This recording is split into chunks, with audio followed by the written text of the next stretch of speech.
Long rebound. Steph, no timeout with 6. At 5, Curry for the lead.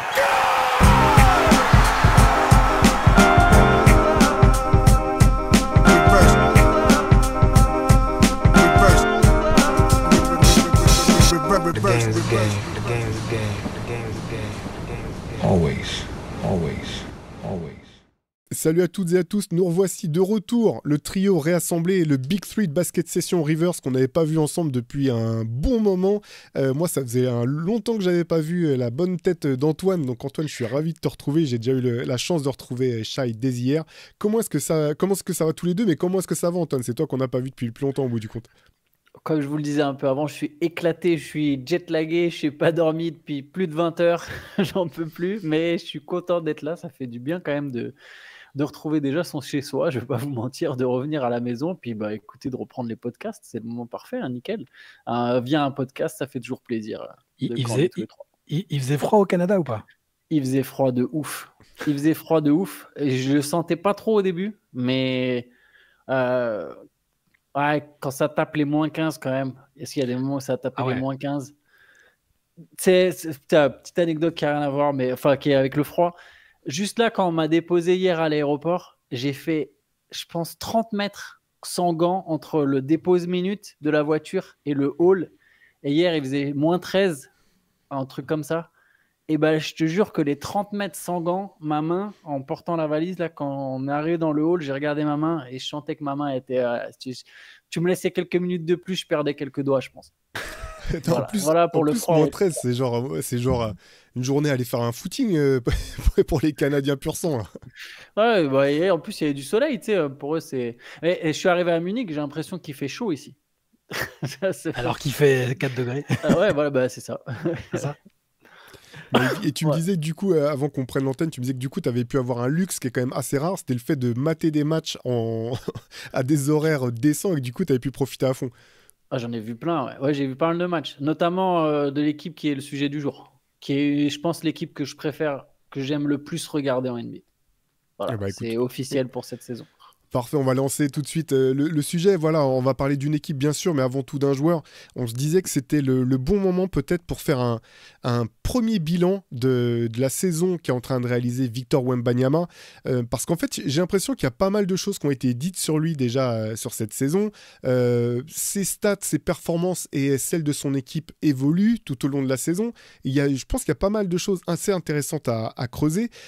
Alors, j'ai une première question à vous poser. Vous allez me dire si c'est simplement moi et le prisme par lequel je vois les choses qui est un peu trompeur ou pas, mais je suis assez étonné en fait globalement de voir souvent dans les... Alors, c'est des commentaires, c'est sur des commentaires de vidéos, sur des réseaux sociaux, ce genre de choses. Donc c'est toujours dur de juger finalement si c'est vraiment représentatif de ce que la plupart des gens pensent. Mais je trouve globalement en France, les gens assez critiques avec Victor Wembanyama. Et souvent, j'ai l'impression qu'on a tendance, qu'il y a deux tendances en fait. Il y a soit un côté très enthousiaste à déjà annoncer que ça va être le plus grand joueur de tous les temps. Enfin, j'exagère un petit peu ou pas loin.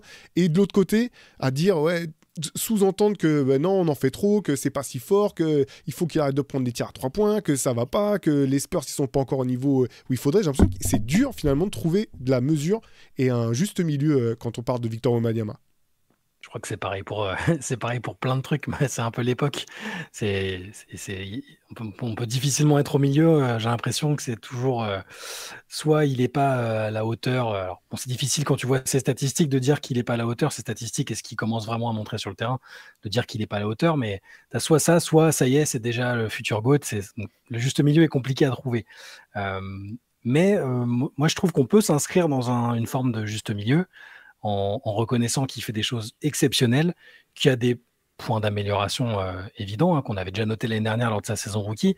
Il y en a toujours actuellement, mais je le trouve quand même, c'est pas pour partir tout de suite sur de l'ultra positif, mais je suis quand même de plus en plus rassuré quant aux aspirations qu'on pouvait avoir pour lui et sur le joueur qui devient, qui pourra devenir. Il est quand même en train de mettre tout le monde d'accord, j'ai l'impression. Pas loin de mettre tout le monde d'accord par ce qu'il fait sur le terrain, par la personne qu'il est sur et en dehors du terrain aussi. Et ça devient dur, je trouve, d'être tout en bas du spectre, d'être négatif et sceptique, que ce soit du côté des Américains ou des Français d'ailleurs. Après, les Français, on aime bien On l'a vu avec d'autres de nos athlètes. Hein. On aime bien être soit trop exigeant, soit très critique, attendre monts et merveilles. Mais moi, je trouve qu'il devient de moins en moins discutable et critiquable, en tout cas. Ouais, alors pour la perception un peu sur les réseaux sociaux, j'avoue que j'y vais plus du tout. Mais le constat que tu as fait, Théo, je sais que je l'ai déjà partagé, enfin j'ai déjà ressenti la même chose à un moment.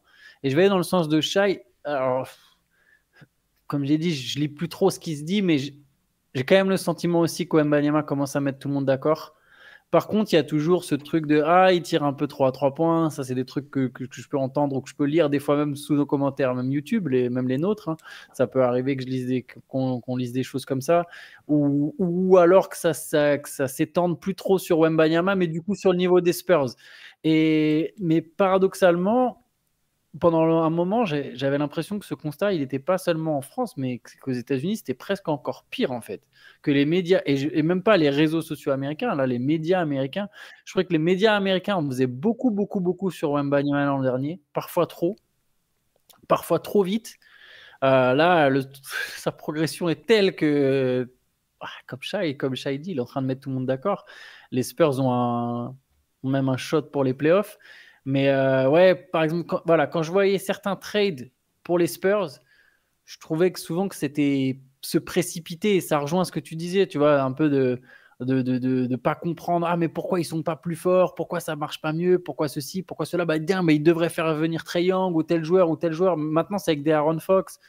Je sais pas si je partage toujours tous ces trucs, même si la progression de Wembanyama est tellement fulgurante et du coup il entraîne les Spurs avec lui que même ce genre de débat maintenant, tu vois, si quelqu'un revient et me dit les Spurs ont besoin de Trae Young ou de Aaron Fox, j'ai pas la même, tu sais, l'an dernier j'avais tendance à vouloir bâcher un peu, tu vois, être là en mode mais mec, arrête, c'est pas ça l'idée. Et là maintenant je suis un peu en mode pourquoi pas. Je dis pas que c'est forcément ce qu'il faudrait faire, mais ouais, tout ça pour aller dans le sens de Shai sur sa progression est incroyable, il est en train de mettre tout le monde d'accord quand même. Mais juste un petit truc qui je trouve un peu agaçant là, sur les reproches constants sur le tir à 3 points. Pour les gens qui aiment les trucs strictement factuels et statistiques, il prend beaucoup plus de tirs à 3 points que l'an dernier. Ça, c'est un fait. Il était à 5,5 l'an dernier par match. Il est à 9,4 cette année, mais il a gagné 3% déjà. C'est sa deuxième saison en NBA. Il est déjà à 35% à 3 points pour un intérieur de ce gabarit-là. Donc, il est toujours en train de découvrir ses pouvoirs quelque part, mais pour moi c'est pas critiquable. Il prend plus de tirs à 3 points, mais il en met plus aussi. Donc il y a une progression. Son équipe, elle pâtit pas du tout au classement général de ça. Donc c'est une critique que je trouve pas forcément. Je dis pas que dans les matchs parfois il prend pas des tirs où il y avait pas mieux à faire peut-être, mais il est en progression aussi. Lui et son équipe sont en progression, donc je trouve ça un peu de mauvaise foi de s'attarder sur le tir extérieur. Voilà. On va y revenir de toute façon, je pense, et je vous propose même de Pardon, on peut peut-être enchaîner là-dessus, parce qu'en fait, ces critiques sur le tir à 3 points sont arrivées très tôt cette saison, notamment en début d'année. Et c'est vrai que c'est ce que tu disais, Shai, son adresse sur le début de saison n'était pas terrible. Je vous propose de vous donner, pour donner un petit peu de contexte, je vais vous donner ses stats actuelles sur la saison, et puis après je vais vous le donner mois par mois. Donc cette saison, Victor Wembanyama, donc depuis le début de l'année, que je retrouve la bonne fenêtre, je vous donne ça. Donc il est à 25,6 points à 48% de réussite, 35,4% de réussite à 3 points, 87% lancé franc, 10 rebonds 8, 3,8 passes, 4 contre. Okay, ça c'est ses stats sur la saison. Il a commencé donc mois d'octobre. Ses stats sur le mois d'octobre, 18,2 points à 41%, 23% seulement à 3 points, 10 rebonds, 3,2 passes. Mois de novembre, il est passé direct à 25,7 points avec des pourcentages bien meilleurs, puisqu'il se retrouvait là à 49% au tir, 36,8% à 3 points, 9,7 rebonds, 3 passes. Mois de décembre, 28,5 points de moyenne à 48,8%, 37,7% à 3 points, 10 rebonds, 4,8 passes.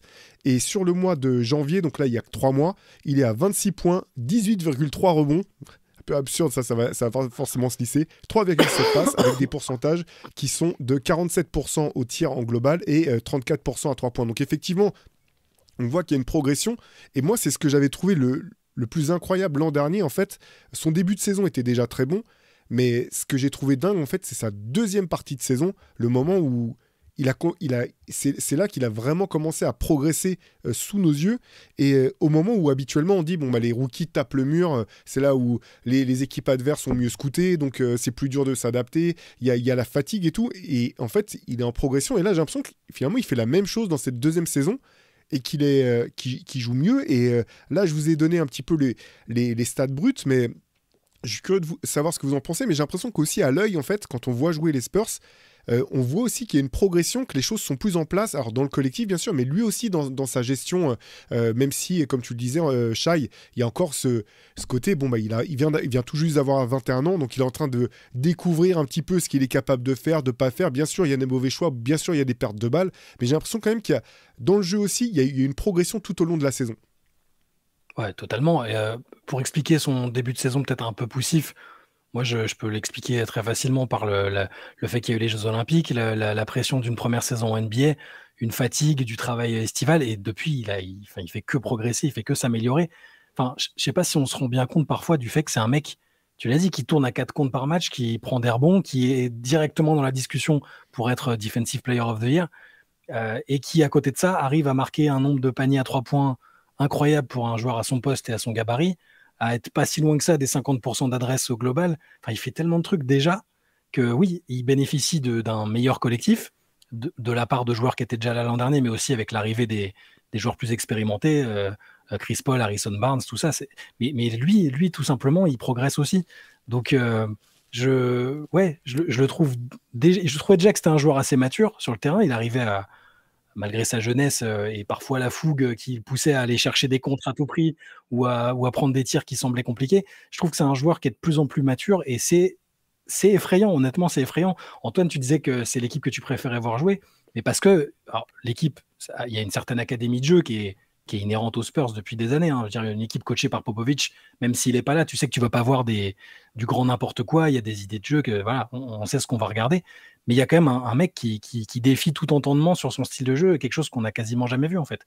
Donc moi il est dans la continuité de sa deuxième partie de saison dernière où son temps de jeu avait déjà augmenté. Il a un temps de jeu là en hausse, des responsabilités, elle aussi à la hausse parce qu'il prend encore plus le jeu offensif à son compte. Je le trouve incroyable et je ne sais pas où il va s'arrêter, ne serait-ce que cette saison déjà. Est-ce qu'il ne va pas continuer à hausser le ton et à même être dans des discussions un peu élargies sur le titre de MVP. Je dis pas qu'il va le gagner, hein. Il y a des extraterrestres dans cette ligue d'équipes qui sont bien mieux placées, mais ce qu'il fait, c'est déjà, franchement, c'est plus que remarquable. En fait, il montre que dès que les Spurs auront un bilan vraiment positif, il sera de suite automatiquement dans la conversation, comme le sont les Jokic, les Giannis, voilà, des joueurs qui ont des stats incroyables. Dès que leur équipe gagne, tu te dis c'est des MVP en puissance. Voilà, Wembanyama sera un pass automatique pour la discussion. Je ne parle pas forcément pour le trophée, mais pour la discussion. Dès que les Spurs auront un bilan plus que correct, sachant que les Spurs ont un bilan aujourd'hui équilibré, je crois qu'ils sont à 18-18. Et voilà, si San Antonio avait été dans le top 6 à l'Ouest, je pense que Wembanyama serait cité assez fréquemment pour le MVP. C'est marrant parce que ces stats, en soi, sur la deuxième moitié de saison dernière, il a des stats, oublions les pourcentages, mais si on est un peu sur le brut, le 25, 10, 4, 4, du coup, c'est les mêmes stats qu'aujourd'hui. Par contre, je le trouve vraiment beaucoup plus fort aujourd'hui que sur la deuxième moitié de saison dernière où il était déjà impressionnant. On se disait déjà, mais tiens, là, sur ce niveau-là, juste sur la deuxième moitié de saison, c'est un des 20 meilleurs joueurs de la Ligue.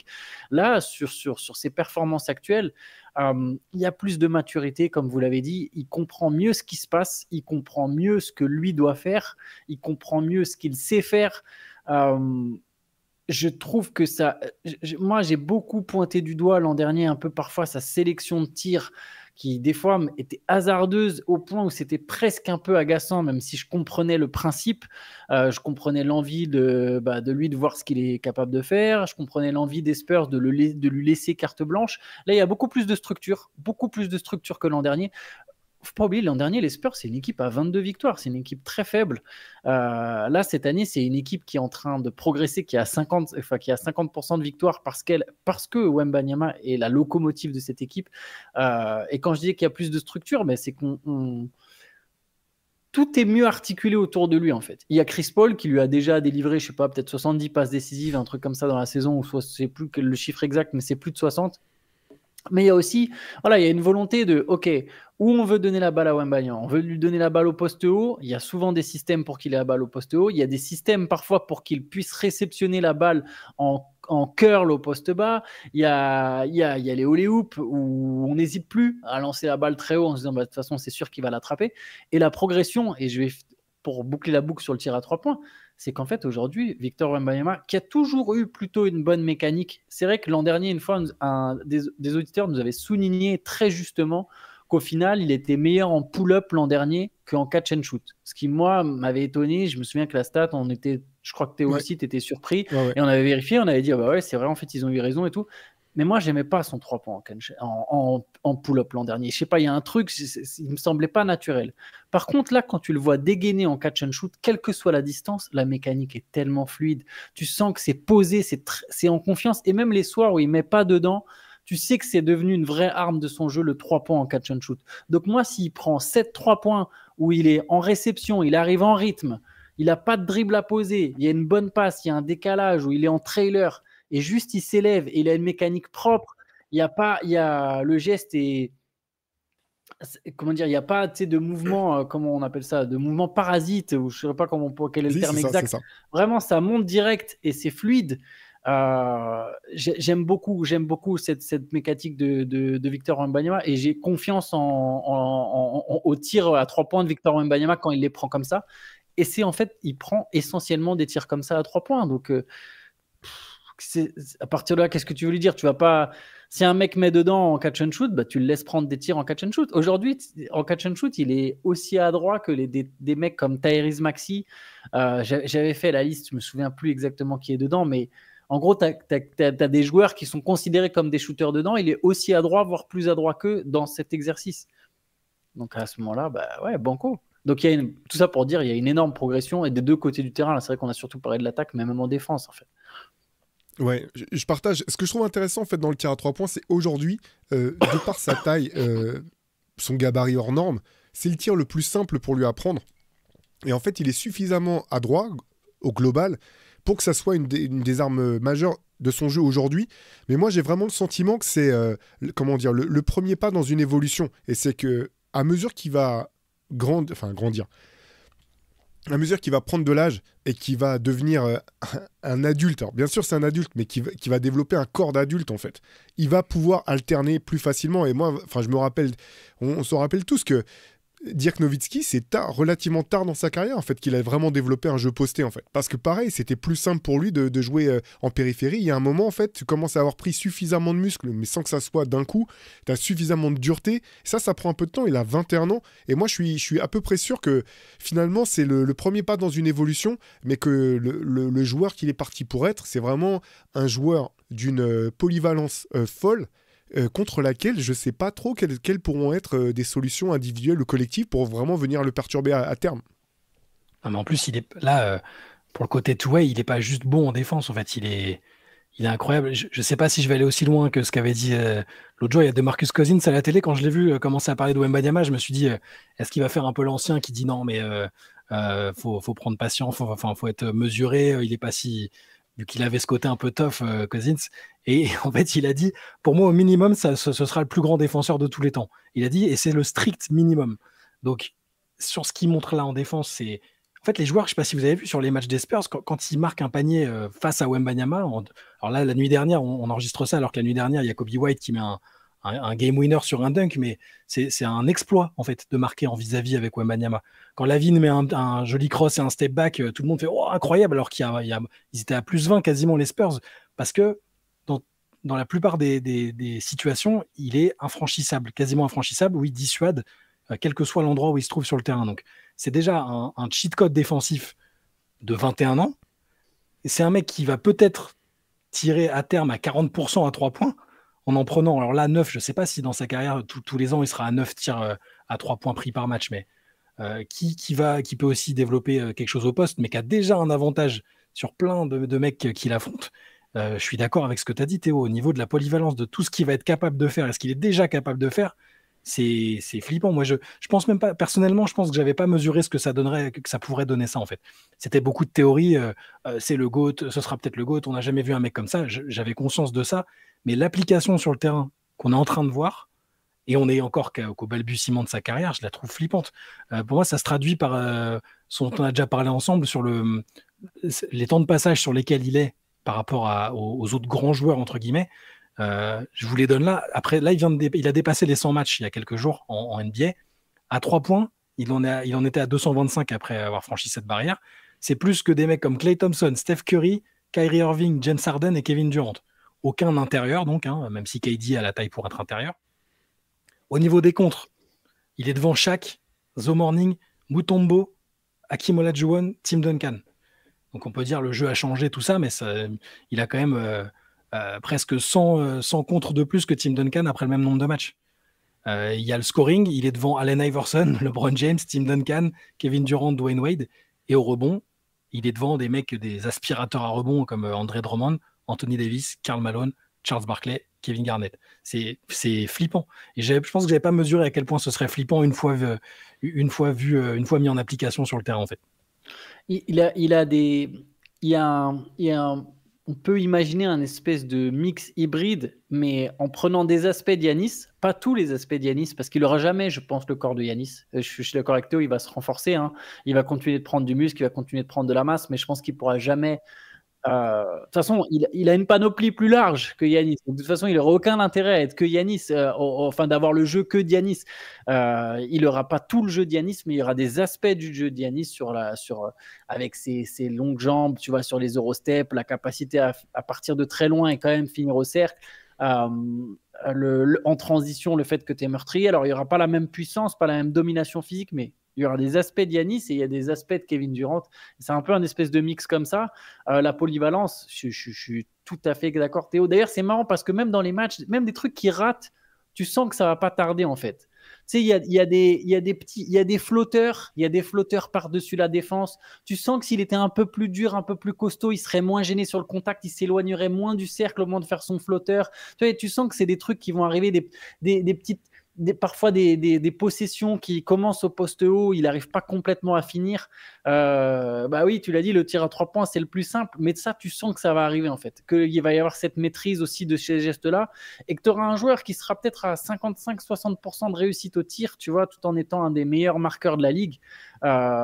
J'ai une stat aussi, justement, dont je voulais vous parler aussi, c'est l'évolution là, sur chaque zone.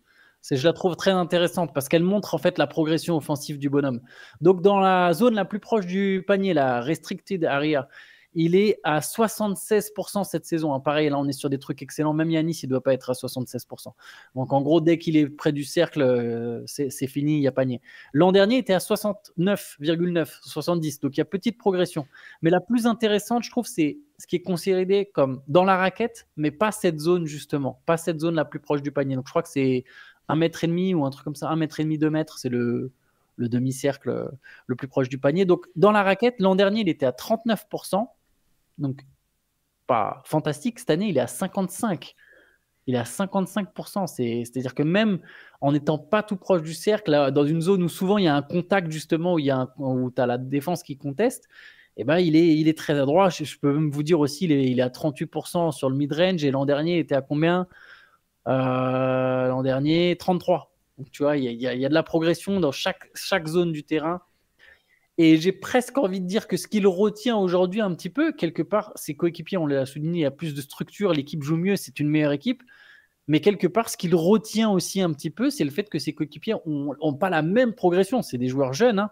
Il y a une progression chez les uns et les autres. Jérémy Sohan, Vassell, il y a du potentiel. Mais ils n'ont pas la même courbe de progression que Victor Wembanyama, et c'est peut-être presque ce qui retient encore un petit peu les Spurs aujourd'hui. Je pense notamment à Vassell, un jeu très intéressant pour San Antonio, entre deux zones, mais qui manque d'efficacité. Et Wembanyama, peut-être que son talent va être encore plus mis en avant au moment où San Antonio passera vraiment le cap complètement, voilà, où ce ne sera pas sa progression à lui, mais aussi celle des autres. Si eux aussi continuent de franchir des paliers, ça va devenir très très très dangereux, très très très intéressant.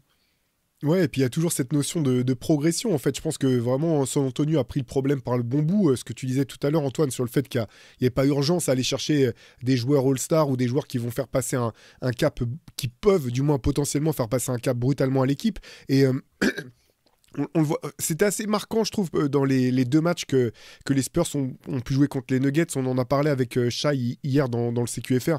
C'est des matchs qui sont cool parce que tu sens qu'il y a une espèce de rivalité quand même entre Nikola Jokic et Victor Wembanyama.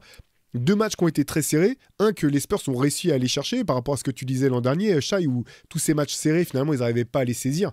Là, ils ont vraiment réussi à le prendre. Et puis le deuxième, finalement, qu'ils n'ont pas réussi à gagner avec Jokic, qui a montré un petit peu en prolongation comment tu joues quand tu as un MVP et qui a vraiment fait la différence pour son équipe alors que Victor n'a pas été capable de le faire en prolongation. Donc il y a toujours cette notion de progression qui est intéressante. Ce que tu disais, Antoine, tu sais, sur les tirs en pénétration où il se laisse un peu bousculer, c'est très vrai. Et c'est aussi vrai en raison de son gabarit hors norme, en fait. Parce que quelque part, dans ses attaques de cercle, quand il part sur des mouvements d'Eurostep ou de double pas, il est presque un petit peu parfois pénalisé par la taille de ses grands segments. C'est plus dur de trouver pile l'angle pour contourner le défenseur, mais ça c'est des choses, je pense, qui vont venir avec le temps, et notamment voilà, dans les matchs contre Denver. Je trouvais ça vraiment intéressant. Il y a deux fois où Denver se retrouve à switcher et il se retrouve face à Jamal Murray. Il l'a emmené au poste bas. Hop, il se retourne, petit tir avec la planche. Murray peut pas faire mieux. Hein. Il était droit comme un i, les bras tendus. Mais à part Porzingis, peut-être qu'il peut le gêner là-dessus. Personne. Donc j'ai trouvé qu'il avait joué ça avec beaucoup de vista. Et même chose par rapport à ce que tu disais, Shai, sur le fait qu'il dissuade un nombre de tirs pas possible. Il y a un moment, c'est l'inverse. C'est les Spurs qui se retrouvent à... Il y a un changement. Donc... Victor est plus dans la raquette, Westbrook se retrouve quasiment sous le cercle tout seul et comme il sait pas où est Wembanyama, il balance littéralement la balle contre la planche. On dirait moi en imaginant qu'il y a deux grands dans mon dos qui vont mettre un contre et tu sens que il s'est tellement dit il doit être en train de revenir qu'il a littéralement balancé la balle contre la planche. Tout ça, on voit à la fois sa progression, on voit aussi la manière dont il est perçu maintenant. Finalement, c'est assez rare de voir un respect aussi unanime, je trouve, pour un joueur aussi jeune, tout à travers la ligue. Et ça, il le doit à son jeu. Je me suis permis de faire une petite comparaison. Je suis allé regarder un petit peu, en reprenant les stats de Victor Wembanyama cette année. Donc, je vais vous donner les critères que j'ai cherchés. Donc, j'ai pris ses stats actuelles. 25,6 points de moyenne, 10 rebonds, 3,8 passes, 4 contres. J'ai eu la curiosité de voir combien de joueurs avaient eu une moyenne comme ça sur une saison. Allez, petit quiz sans enjeu. À votre avis, combien il y a d'autres joueurs qui ont déjà réalisé une saison de ce type? Tu peux redonner les chiffres rapidement? Ouais. 25,6 points de moyenne, ouais. 10 rebonds, 3,8 passes, 4 contres. Peut-être David Robinson, mais je suis même pas sûr qu'il ait atteint les 3,8 passes. Et il peut y avoir d'autres. Donc j'irais David Robinson. 25-10. Non, Larry Bird. 4 contre. Les contres. C'est ça, c'est les contres. C'est pour ça que je dis Robinson. Je sais pas si Olajuwon, il a des saisons avec presque 4 passes. Je dirais bien Hakim quand même. Ok. Alors en fait, il n'y en a qu'un seul. Karim Abdul-Jabbar, la saison 75-76. C'est le seul joueur qui a eu des stats. Et les siennes étaient même meilleurs. Il était à 27,7 points. Il était à... Je vous donne ses stats complètes quand même de Jabbar sur cette saison. C'est quand même assez fou. 16,9 rebonds, 5 passes, 4,1 contre. Mais il avait 28 ans. Et donc c'est pas tout à fait la même. Et l'autre chose que j'ai trouvé très intéressante, c'est bien sûr Jabbar a pris aucun tir à 3 points sur cette saison-là. Il avait un meilleur pourcentage au tir au global, il était à 52,9%. Mais au bout du compte, si tu regardes ce que ça donne en true shooting et en efficiency et field goal percentage, c'est-à-dire les calculs d'adresse qui sont faits en prenant en compte qu'un tir à 3 points vaut plus qu'un tir à 2 points, Victor il est au-dessus déjà de ses moyennes en fait. C'est-à-dire que son apport offensif, ses pourcentages de réussite étaient en true shooting et en efficiency field goal percentage meilleurs que ceux de Jabbar. C'est pour montrer un petit peu. Alors ça veut peut-être tout et rien dire. Faut se rappeler aussi qu'à l'époque de Wilt Chamberlain, les contres n'étaient pas pris en compte parce que je vois pas comment Wilt aurait pas pu se retrouver dans ce classement quelque part avec. Voilà. Mais c'est-à-dire qu'il faut, même si tu dis qu'il y avait du Wilt, c'est-à-dire qu'il faut remonter aux années 60 et aller chercher un extraterrestre comme Wilt Chamberlain pour servir de comparaison. Donc c'est vraiment. Alors je sais que le terme d'alien est toujours utilisé quand on parle de Victor, ça devient même sa marque de fabrique et sa marque développée par Nike, mais finalement, on a peu de vrais points de comparaison en fait pour un joueur comme lui. On est obligé d'aller chercher ce que tu disais un petit peu, Antoine, voilà, du David Robinson, qui est aussi arrivé bien plus âgé dans la ligue que les Victor Wembanyama, même du Jabbar ou du Will Chamberlain. C'est dur de mesurer finalement à quel point il est hors norme et de se dire il vient d'avoir 21 ans, il a joué 100 matchs. Où est-ce que ça va mener, quoi? Mais c'est pour ça je pense qu'il n'y aura pas à terme, et peut-être dans pas si longtemps, il n'y aura pas besoin de comparer avec les époques, les machins, parce que avec le fait qu'il ait ajouté le tir à 3 points dans cette espèce de mix où on peut se dire il a un peu de Jabbar et un peu de tel, c'est un alien dans sa génération en fait. C'est un alien parmi d'autres aliens qu'on a vu passer, et il établit ses propres marques, ses propres records, il va les établir. Moi, j'oublie toujours pas le fait qu'à mon avis, ce sera le prochain à faire un quadruple-double, qu'il y aura plein de choses qui feront qu'on se souviendra de lui aussi comme ça.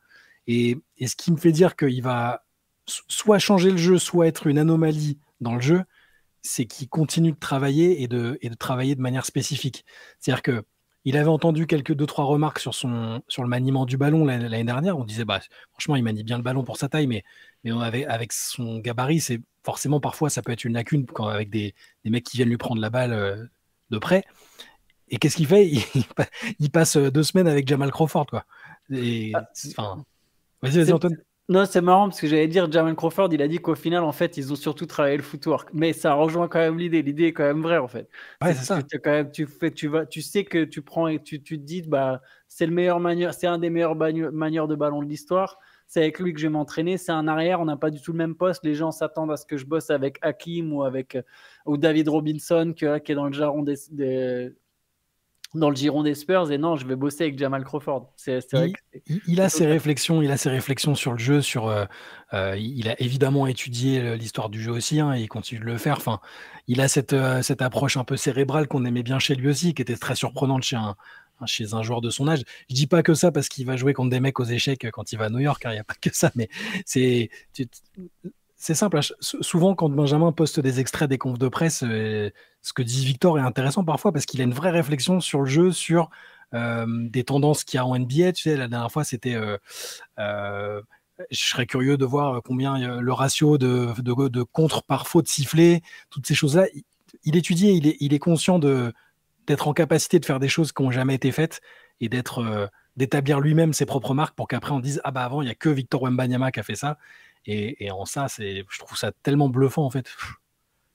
Il est parti pour pulvériser un paquet de records. Ouais. Le quadruple-double, tu l'as dit, et c'est sûr que c'est lui tu te dis c'est sûr que c'est lui le prochain. Les 5x5, il y en a quoi? Il en a déjà 2. Il m'en a. Question, je sais pas. C'est lui il est parti pour en avoir un paquet. Ce qui me plaît bien, et je rebondis sur un truc que tu disais, Théo, sur le fait qu'il y avait une forme d'unanimité et de respect de la part des joueurs. Quand il est arrivé, il y avait une forme de méfiance un peu normale, naturelle de la part des autres joueurs. On se rappelle Draymond Green qui avait un peu théorisé la manière dont il allait le bousculer, dont il fallait bousculer les grands et tout ça. D'ailleurs, ça n'empêche pas que ça peut être une manière efficace de défendre sur Victor. Hein. Je dis pas que c'est... mais il y en a qui étaient méfiants, qui demandaient d'attendre un peu. Bon, aujourd'hui, j'ai l'impression qu'il n'y a que Shaquille O'Neal qui, il y a 3 semaines, a dit non, je ne le mets pas dans le top 30 parce que ça va lui donner envie d'intégrer mon top 30. Bon, il a aussi dit que Bol Bol était meilleur. Voilà. En dehors de Shaq qui est un peu dans son délire, même si je pense qu'intérieurement, il sait très bien qu'il est en train d'assister à des trucs totalement fous, que dès sa 2e saison, il y a une telle unanimité, un tel respect. Personne dit qu'il est soft, hein. Vous avez remarqué quand même. Personne n'a dit il est soft, c'est un Européen, alors que c'est quand même un débat qui est assez chiant d'ailleurs, des remarques qui sont fréquentes et assez chiantes. Il est respecté. Jokic, qui est plutôt bonne patte, hein, qui dit rarement des méchancetés sur les autres, il dit c'est un mec, on va s'en souvenir, on va en parler pendant très très longtemps, on va se souvenir de lui dans plusieurs décennies. Et même qu'un mec comme Cousins, qui est quand même plutôt critique parfois, qui est plus dans la ligue, mais qui arrive et qui disent au minimum, ça va être le meilleur défenseur de tous les temps. Plus tous les analystes qu'on lit, écoute, des anciens joueurs, je trouve que c'est presque aussi ce qui me réjouit le plus pour lui, parce que c'est pas facile. Il y a toute comparaison, toute proportion gardée. Ce que vit par exemple Rudy en termes de défiance par rapport à ses accomplissements, c'est pas simple à gérer, je pense, au quotidien. Qu'il y ait des critiques justifiées ou non d'ailleurs, hein. Et que Victor n'ait pas à gérer ça, ou plus à gérer ça, parce qu'il y a eu du scepticisme et des attentes autour de lui. C'est déjà, il a cassé une barrière tout de suite. Tout le monde a dit, ok, ce mec c'est un malade, on est en train de voir des trucs fous, il a plus ça à gérer. Il a ses propres attentes et le propre niveau que lui veut atteindre, et là où il veut emmener les Spurs. Mais il y a plus cette espèce de défiance. Moi, je connais peu de gens sensés et qui suivent vraiment le basket qui me disent non, mais Wembanyama, il est surcoté, quoi. Pour l'instant, j'en vois pas. Ce que je trouve encore plus fort pour Jokic, là, on en a parlé un petit peu brièvement, Shai, tous les deux, là, c'est de voir qu'il sort ça et qu'en même temps, Jokic, clairement, là, sur les matchs contre les Spurs, il vient avec son A-game, quoi. Ouais. Il vient dès la première seconde, il veut mettre ses points. Tu vois qu'il c'est pas un match à la cool, quoi. Autant il y a des fois où Jokic fait ses triples-doubles, tu dis mais le jeu est trop facile. Quand il joue contre Victor, tu sens qu'il est déterminé et je trouve que ça donne encore plus de poids finalement à ces déclarations aux déclarations auxquelles tu faisais allusion, parce que tu sens que c'est pas fin et que c'est réel, quoi, et que vraiment c'est un respect que Wembanyama a gagné sur le terrain, pas juste une déclaration un petit peu en passant comme ça, voilà, pour le style quelque part. J'ai une question peut-être. Finalement, est-ce qu'il y a un secteur du jeu, est-ce qu'il y a un élément sur lequel, à court terme, on va dire, vous pensez que Victor doit ou peut encore progresser ? Il y en a un qui est purement statistique, mais qui saute parfois aux yeux dans les matchs, je pense. C'est les pertes de balles. Surtout ces derniers temps, il en a fait pas mal. Il y a un match où il en perd 7, l'autre 5, un autre 6. Je ne sais pas quelle est sa moyenne de... Il doit être à 3-4 pertes de balles par match, non ? Je vais te dire ça. 3,6. Ouais. 3,6. Voilà. Alors, c'est pas gigantesque, hein, mais sur certaines séries de matchs, et c'est peut-être lié à la fatigue, à la répétition des matchs, ça reste un joueur qui, avant la saison dernière, avait jamais joué plus d'une fois par semaine des matchs de basket, quand même. Donc, ça peut s'expliquer par ça aussi. Il a beaucoup de responsabilités à San Antonio. Je dirais peut-être les pertes de balles, mais du coup, ça passe par l'expérience et la répétition des matchs aussi. Peut-être ça. Mais c'est pas non plus une énorme lacune, je trouve. Ouais, j'aime bien les pertes de balles, effectivement. Moi, peut-être certains tirs En fait, on en a déjà commencé à le mentionner, mais je suis convaincu qu'il y a certains tirs à 2 points qu'il rate aujourd'hui que très bientôt, il ne va plus rater, en fait. Et qu'à partir de là, par contre, ça va être 30 points presque automatiquement tous les soirs, quoi. Voilà, je trouve qu'il y a encore des petits runners, des petits flotteurs, des petits tirs pas près du cercle, mais à 3-4 mètres, tu vois, qui lui arrivent de rater. Et j'ai le sentiment que très vite, il ne va plus les rater, ceux-là. Ouais, moi ça rejoint un petit peu ton idée, Antoine. Je pense qu'il a une vraie marge de progression dans la zone à 2 points, en fait, que ce soit dans le jeu posté ou dans le jeu intermédiaire. Et notamment, moi, je pense qu'un des gros facteurs de progression pour lui, c'est de provoquer plus de fautes. Là, cette saison, il tente simplement 4,3 lancers francs par match, sachant qu'il est à 87% de réussite. Et on sait que les très grands scoreurs trouvent toujours le moyen d'aller sur la ligne. Et ça, je pense que c'est quelque chose qui vient aussi avec l'expérience, avec l'intelligence. Quand tu vois le savoir-faire de joueurs comme que ce soit James Harden, Damian Lillard, c'est des joueurs qui à un moment vont trouver le moyen d'aller sur la ligne des lancers francs parce qu'il faut remettre 2 points, parce qu'il faut enfoncer la tête de l'adversaire sous l'eau. Et ça, je pense que c'est quelque chose qui va venir progressivement et que ce nombre de lancers francs shootés par match va progresser de saison en saison. Ouais, c'est important. Tu le disais, les gros scoreurs, ceux qui sont dans les meilleurs scores tous les ans. Je pense à Joel Embiid qui en a aussi fait une spécialité. Quand Harden était dans le meilleur score ou pas loin, il y a cette vraie faculté à provoquer des fautes. Ça aussi, ça va venir normalement. Et il y a une part de vice que lui n'a peut-être pas encore. Le vice, c'est peut-être un terme négatif, mais cette envie d'être à 30 points par match, de pousser les autres à la faute, ça vient sur quelques matchs quand même. Tu vois, les petites... c'est une situation isolée, mais le truc avec Westbrook où il se tape un peu sur la tête et tout, il l'attend, il a envie d'avoir la faute avec quand même. Tu vois, c'est pas juste j'ai mis mon panier, on va se replacer. Petit à petit, c'est des trucs comme ça aussi. Et ouais, je pense que c'est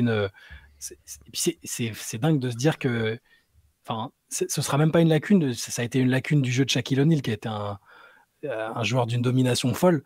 Il a même pas cette lacune a priori. Alors, 87% sur la ligne, c'est fou. C'est pour ça que je veux pas sembler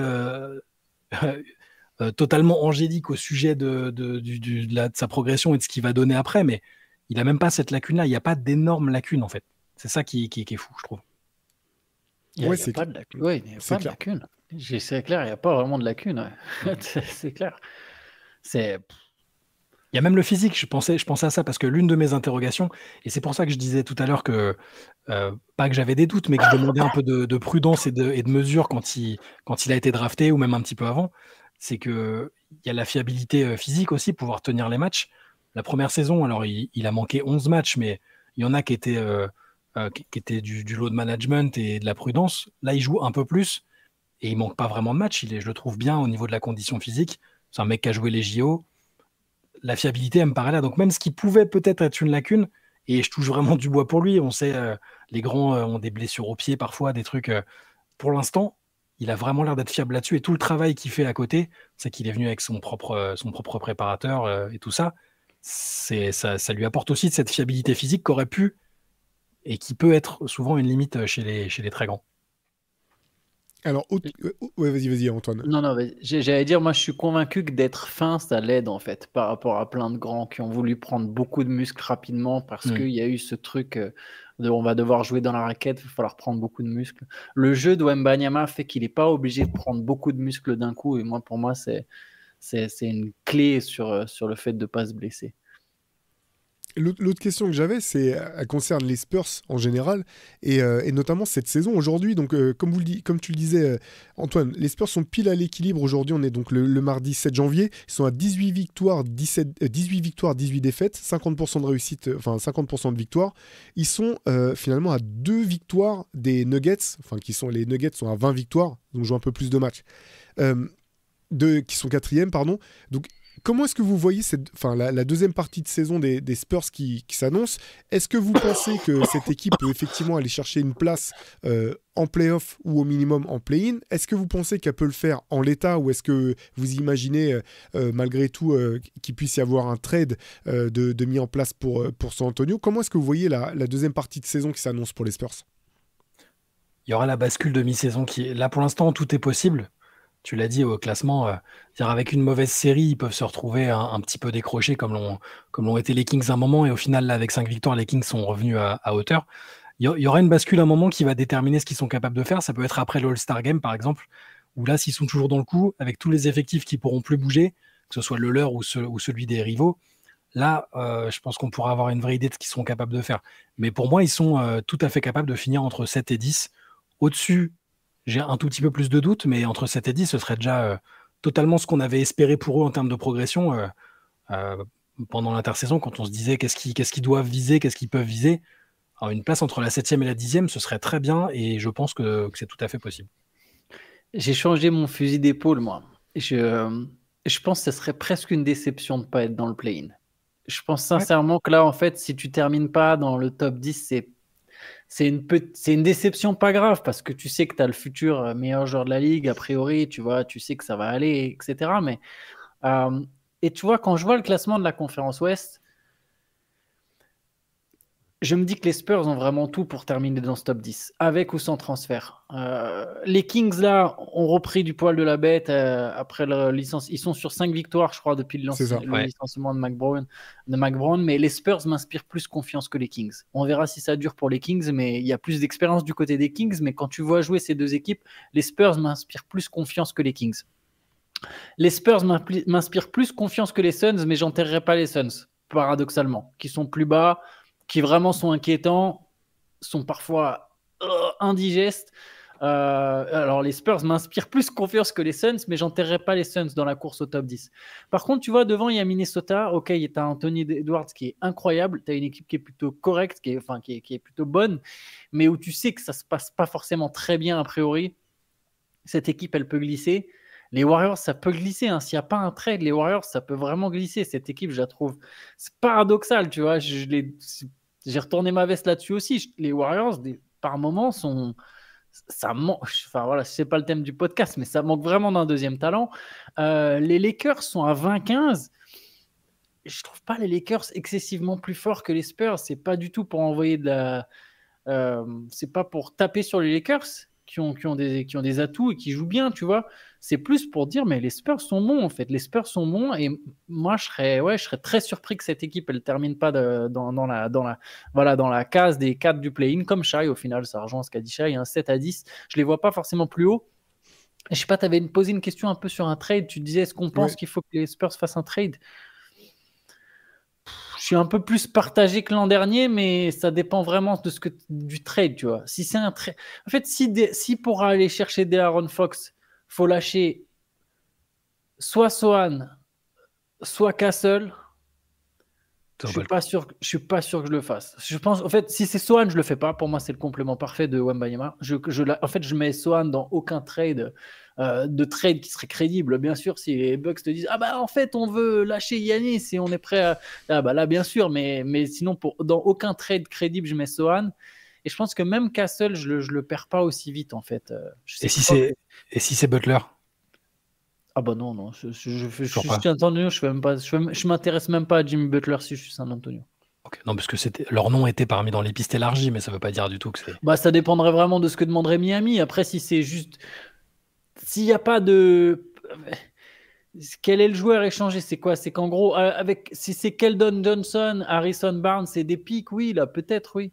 Oui, là, à la limite, oui, je suis prêt. Tu vois, avec des pics protégés. En fait, je parle juste les pics, c'est autre chose, mais juste parce que les pics vont bientôt être moins importants, vont bientôt plus avoir d'importance pour San Antonio. Mais j'aurais pas mis Jeremy Sohan pour Butler et j'aurais même pas mis Castle pour Butler pour l'instant aujourd'hui, avec son âge, la différence de timeline. Pour Castle pour Fox, ça se réfléchit, tu vois. Fox, c'est quand même un bien meilleur joueur. Castle sera peut-être jamais, Castle sera sans doute jamais un joueur aussi fort que Fox, quoi. Je pense pas que les Kings sont prêts à échanger Fox pour Sohan et Castle ensemble. Oui, je suis pas sûr non plus que les Kings ils te disent juste Castle et des pics. Non, bien sûr que non, ils le feront pas. Ouais, mais en fait. Je suis d'accord avec toi, Antoine. Pour moi, je pense qu'à ce stade, c'est une déception si les Spurs n'arrivent pas au moins à faire le play-in. Après, il faut voir le contexte. C'est sûr que si jamais il y a un de leurs joueurs majeurs qui se blesse et qu'il y a tout un tas d'explications, c'est pas la même. Mais sinon, effectivement, je pense que l'objectif, c'est vraiment de jouer au moins le play-in. Pour le trade, en fait, je suis curieux quand même de voir ce que va faire San Antonio. Je pense pas qu'il... Je vois pas la nécessité d'aller chercher un grand nom, en fait, d'aller chercher même un De'Aaron Fox ou un joueur de ce statut-là.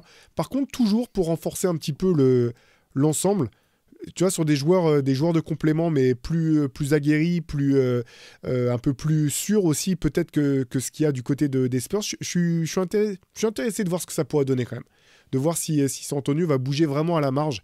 Mais je pense que, comme toi, Antoine, de toute façon, les pics, ils en ont plein.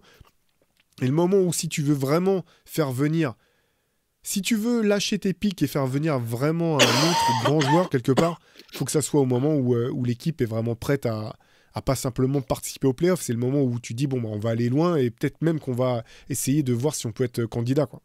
Moi, j'aime l'idée d'aller jusqu'au bout cette saison avec cette équipe-là qui a montré de bonnes choses. Les vétérans ont rempli leur rôle. Il y a des jeunes qui ont progressé. Wembanyama, n'en parlons pas.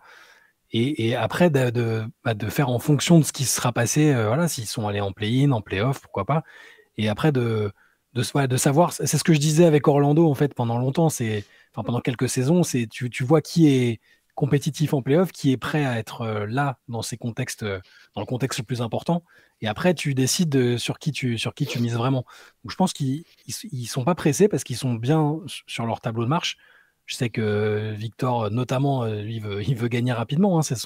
Il est un peu branché comme ça, mais je pense qu'en tout cas, il faut pas se précipiter et absolument chercher. Moi non plus, je suis pas pour faire un trade qui ferait venir Jimmy Butler parce que ça impliquerait de sacrifier des assets pour un joueur plus âgé qui est sur une timeline différente.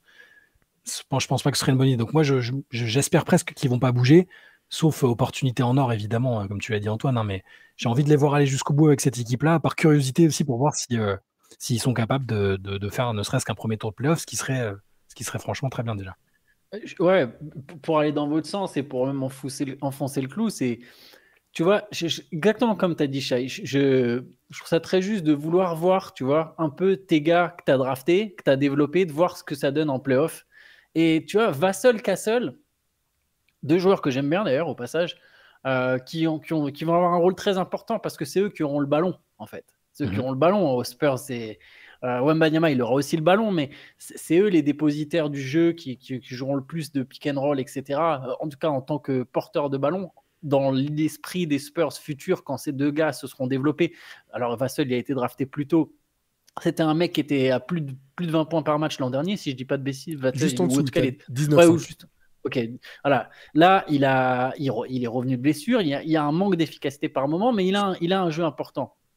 Lui, s'il se développe, imaginons que ces deux gars-là, ça plafonne un peu. Donc, si ça plafonne, je pense que les Spurs, même avec Wembanyama, tu vas sortir au premier tour, je sais pas, l'an prochain, par exemple. Si ces deux gars plafonnent, l'an prochain, tu sors au premier tour, tu es un peu déçu. Tu peux décider de faire comme Cleveland, tu redonnes une chance. Si à un moment, tu vois vraiment que ça ne se développe pas, mais Vassell, Castle, ils seront jeunes.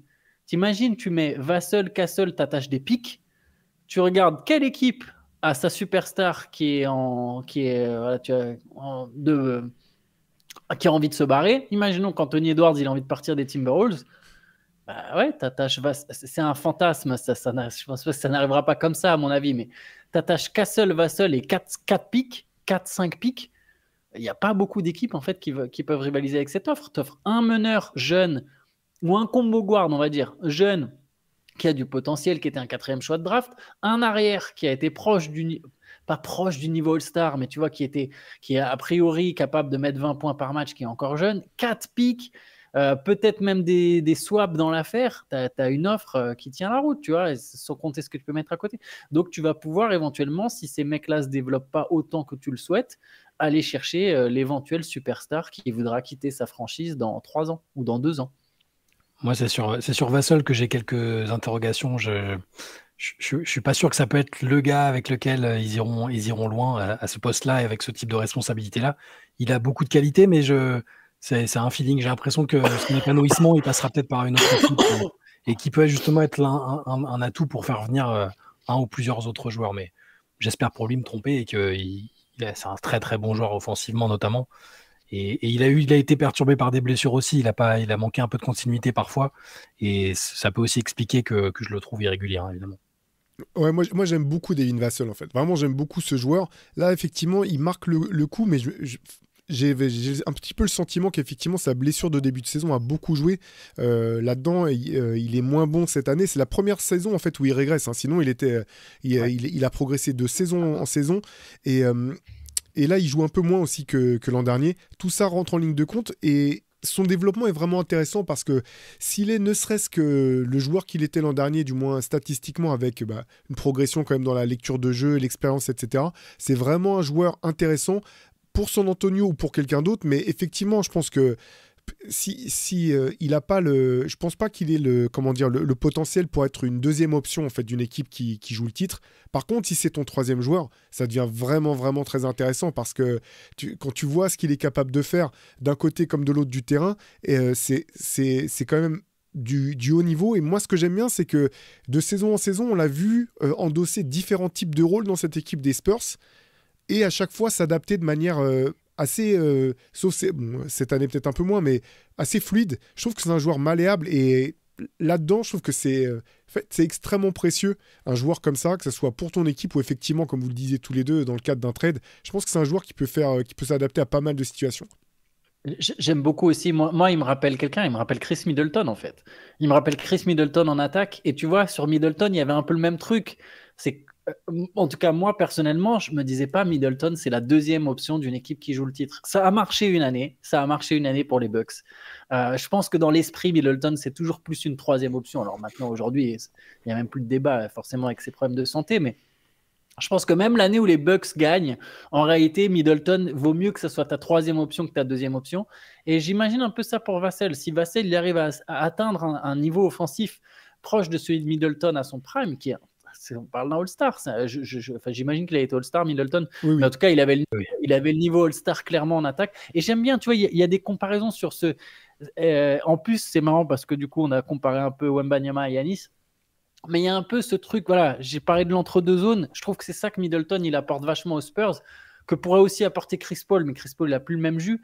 Mais que Vassell apporte aux Spurs, tu disais. Oui, que Vassell apporte aux Spurs, que Chris Paul pourrait apporter aux Spurs, pardon, mais Chris Paul n'a plus le même jus. Mais que Vassell, il a cette espèce de drive où il va pas toujours aller jusqu'au cercle, mais vraiment dans toute la zone mid-range, il va créer des décalages en fait. Il va créer beaucoup, même quand il prend pas son tir en fait, il va créer des décalages que ne crée pas. Tu vois, Julian Champagny, il est excellent quand tu le mets dans un corner, il récupère un tir, tu as l'impression qu'il va marquer. Je ne sais pas s'il a déjà raté un 3 points dans sa vie.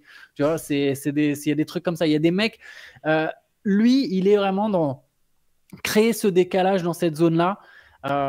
Et je le trouve très important là-dessus pour les Spurs et le niveau de jeu des Spurs et les capacités des Spurs dès cette saison vont dépendre beaucoup en partie de la capacité de Vassell à retrouver l'efficacité qui était la sienne justement la saison dernière. Et si Vassell il monte en puissance sur cette deuxième moitié de saison, et ben là je serais vraiment persuadé que non seulement les Spurs ils seront dans la zone play-in, mais qu'en plus ils arriveront à accrocher les playoffs.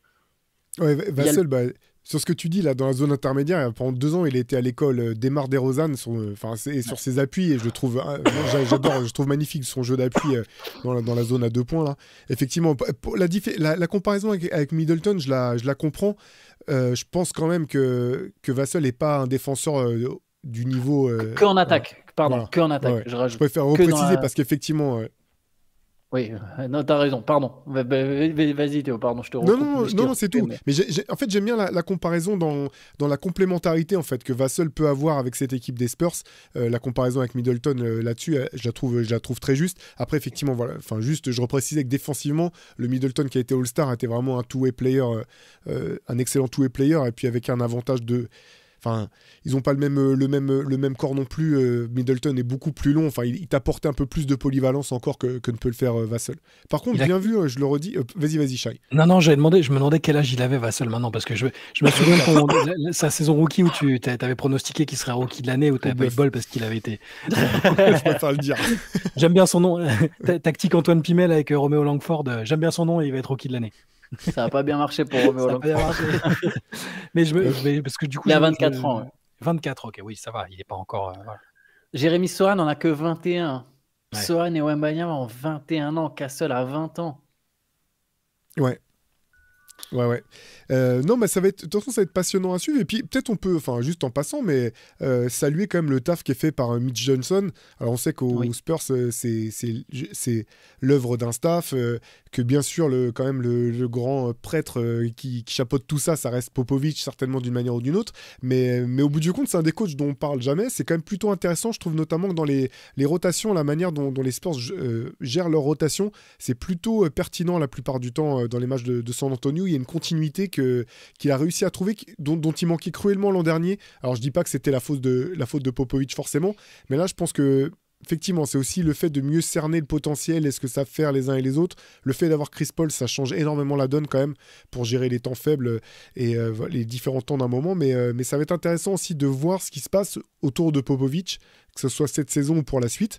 Est-ce qu'il reviendra finalement ? Est-ce qu'il reviendra pour longtemps ? Est-ce que Mitch Johnson, dans ce cas-là, sera amené à devenir le coach, pourrait être amené à devenir le coach titulaire ?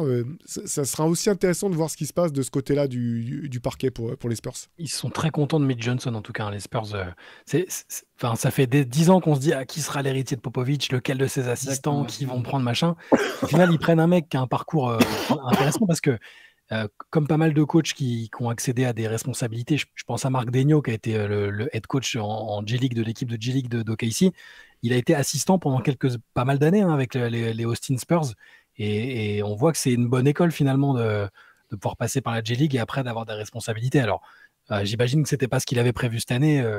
Greg Popovich se serait bien passé d'avoir ce problème de santé. Et les dernières nouvelles, c'était qu'il avait entamé sa rééducation, que ça allait bien, qu'il allait revenir normalement en pleine possession de ses moyens. Quand, je ne sais pas, est-ce que ce sera cette saison ou sur la suivante, mais tu fais bien de souligner le bon travail de Mitch Johnson, qui est un jeune coach, 38 ans, mais qui s'inscrit dans cette mouvance des coachs qui ont pu expérimenter dans le laboratoire qu'est la G-League. Et dont on voit de plus en plus de gens sortir. Je trouve que on se demande parfois est-ce que la G-League sert à quelque chose, est-ce que ça vaut le coup d'y aller, quel est le réel niveau. En tout cas, pour les coachs, ça sert vraiment de laboratoire et c'est un milieu d'expérimentation qui après peut te permettre d'avoir des vraies responsabilités en NBA, je trouve.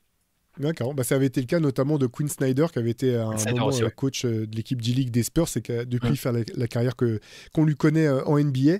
Voilà, je ne sais pas s'il y avait quelque chose que vous vouliez rajouter au sujet de Victor ou des Spurs. On a bien fait le tour, mine de rien quand même. Ouais, je pense qu'on a bien fait le tour. Ça serait intéressant de voir en fin de saison un petit peu, bien sûr de faire le bilan en fin de saison, mais de comparer avec ce qu'était notre sentiment à ce moment-là de l'année. On vous encourage, n'hésitez pas à nous dire, vous, en commentaire, ce que vous pensez de la saison, que ce soit de Victor Wembanyama, des Spurs, les aspects sur lesquels soit Victor, soit l'équipe peut progresser. Est-ce qu'il faut faire un trade ou pas? On sera curieux d'avoir votre avis sur tout ça. Est-ce qu'il sera All-Star ou pas? Est-ce qu'il sera Defensive Player of the Year ou pas? Est-ce qu'il sera dans le top 10 des votes pour le MVP? Il y a plein de questions qui restent en suspens. Bon, All-Star, il n'y a pas trop de doute. All-Star, je pense que... Ouais. Je sais plus ce que ça avait donné dans les votes. Il sera peut-être pas titulaire. Il est haut, mais il est haut. Il est quand même haut. Il est 3e, je crois, ou 4e du front de cour. Ok, bon, il y a peut-être des chances de le voir dans le 5, mais ça, c'est le truc qui est à peu près sûr. Defensive Player of the Year, c'est pas trop mal parti non plus. Ouais. Il le sera, ouais. Ouais. Et puis pour le meilleur 5, j'ai pas trop réfléchi à la question, mais en tout cas, la saison peut être assez folle en termes d'accomplissement individuel. Il y a l'un des trois, peut-être. Dans l'un des trois, parce que le meilleur 5, il y a un certain Nikola Jokic. Oui. Ouais. Ça devrait aller, ouais. Ouais, non, mais c'est clair, ça va être intéressant. Je serais très étonné qu'il ne soit pas All-Star. Hein. J'avais l'occasion avec les copains de First Team, là, on avait fait un petit segment sur cette question-là. Je vois pas comment il le serait pas, d'autant que faut aussi savoir qu'aujourd'hui c'est l'une des figures de proue de la ligue, c'est l'un des visages de la ligue, et donc je sais pas comment se passe clairement, tu sais, les fameuses les choix qui sont faits par les entraîneurs, mais je pense que parfois la NBA doit pas hésiter à dire regardez un petit peu le cas de celui-là, ça serait pas mal qu'il soit là sur le match. Donc mais on va le prendre. Il y a star dans All-Star Game, et c'est on n'arrête pas de critiquer le niveau de jeu, l'intensité, tout ça, mais ça reste un rassemblement de stars et de célébrités, de visages de la ligue. S'il n'y a pas Wembanyama, avec la saison qu'il est en train de faire, c'est un petit peu abusé quand même. Voilà. En tout cas, n'hésitez pas à nous dire tout ce que vous avez pensé de tout ça. Et puis nous, on se retrouve tout au long de la semaine avec nos rendez-vous habituels. Juste pour la late session, on va attendre une semaine, hein, c'est ça, on reprend la semaine prochaine, Charles-Antoine? C'est ça. Yes. Voilà, donc mardi prochain. Les laters, rendez-vous donc mardi prochain. Passez une bonne journée et une excellente semaine et à très vite. Ciao. Ciao. Ciao, ciao.